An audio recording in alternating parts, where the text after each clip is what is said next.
In 1853, American writer Nathaniel Hawthorne crossed paths with the infamous clipper transport ship the Yorkshire.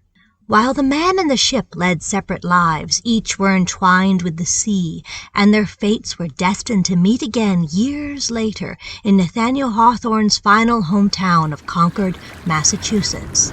This is that story. Born on July 4th, 1804, and descended from the hanging judge of the Salem witch trials, Nathaniel Hawthorne came from a family steeped in the ocean's peril.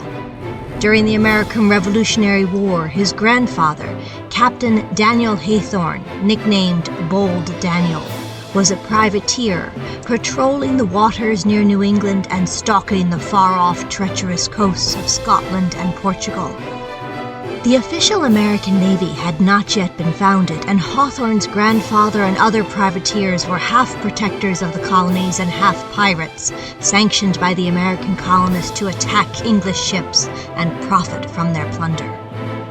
In a more respectable manner, Hawthorne's father was a sea captain traveling for trade to the West Indies, Africa, and South America. When Hawthorne was just 4 years old, his father became ill and died at sea. Hawthorne, his sister, and mother moved in with his grandfather in Salem, and there Hawthorne grew up surrounded by the seaside town's history and stories from travelers and his own family's dark role in the Salem witch trial. By the year 1817, Hawthorne was beginning to think about attending college. At the same time, to the south of Massachusetts in New York, a group of Quaker merchants were forming a line of clipper transport ships. The men included Jeremiah Thompson, father and son Isaac and William Wright, Francis Thompson, and a non-Quaker, Benjamin Marshall. With an initial fleet of 4, their ships became the first of their kind to carry mail, goods, and passengers, sailing between New York and Liverpool, England. Flying high atop the ship's masts, a red flag adorned with a black ball streamed proudly in the wind, eventually inspiring the fleet's name of the Black Ball Line. While highly skilled seamen commanded the ships, most of the crews were desperate men plucked straight from prisons. And although many of the founders were peaceful Quakers and abolitionists, the Black Ball Line was notorious for vicious treatment of the lower seamen.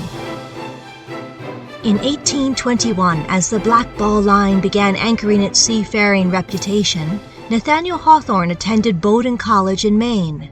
There he met fellow classmate Franklin Pierce, and the two became lifelong friends.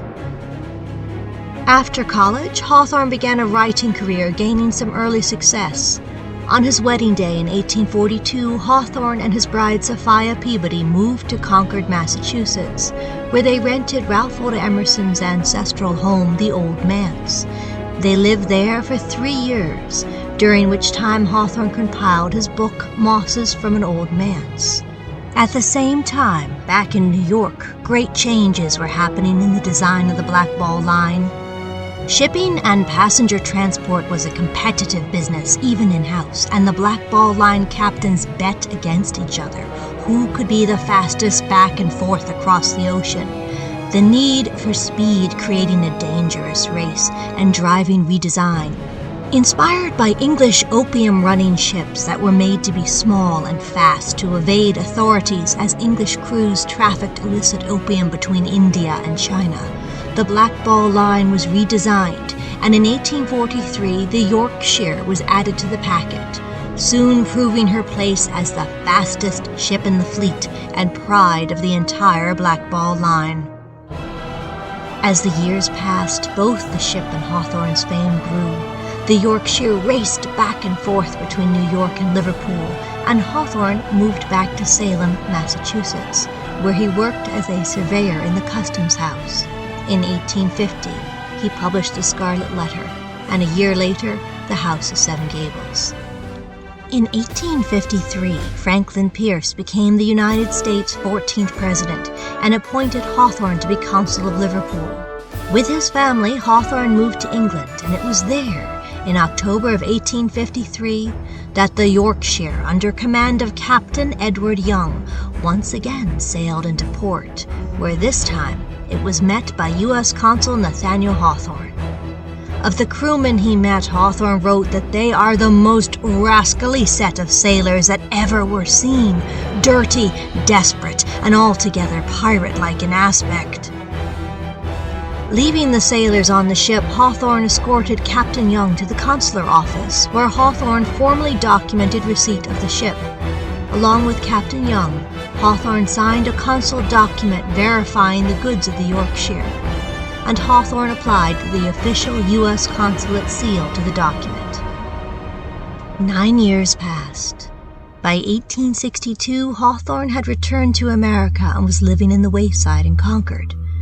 The American Civil War was causing strife on land, and on the open waters the black ball clipper ships were still racing each other across the Atlantic. On February 2nd, 1862, the Yorkshire once again set sail from New York to Liverpool. Plus her cargo, she was carrying 3 passengers and 32 crew.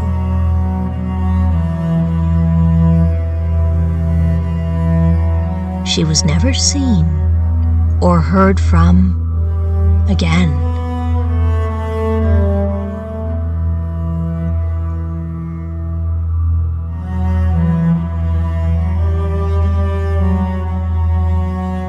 Two years later, while on a trip to New Hampshire in the company of Franklin Pierce, Nathaniel Hawthorne died.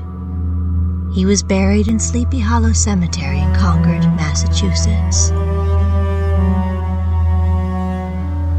20 miles to the east of Hawthorne's grave is the Atlantic coastline, and somewhere out in that vast ocean presumably rests the Yorkshire, her cargo, and the remains of the 35 souls she had aboard.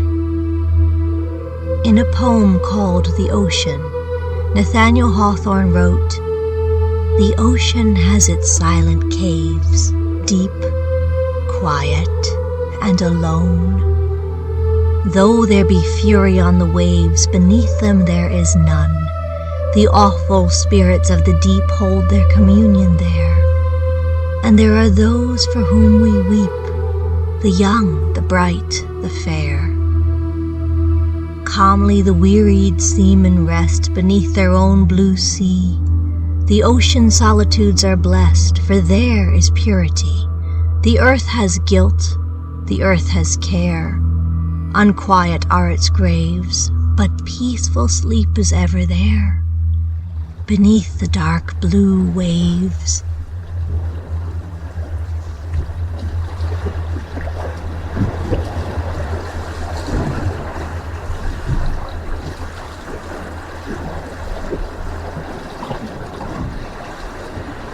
Over a century and a half passed, and on July 4th, 2021, on the 217th anniversary of Nathaniel Hawthorne's birth, the memory of Hawthorne and the Yorkshire resurfaced together when an autograph edition set of the works of Nathaniel Hawthorne sailed into Concord's Barrow Bookstore. Bound into Volume 1 is the United States consular document signed and sealed by Nathaniel Hawthorne and Captain Young for receipt of the Yorkshire's 1853 arrival in Liverpool. Their meeting in life, bound together for eternity, a story among many, waiting to be found.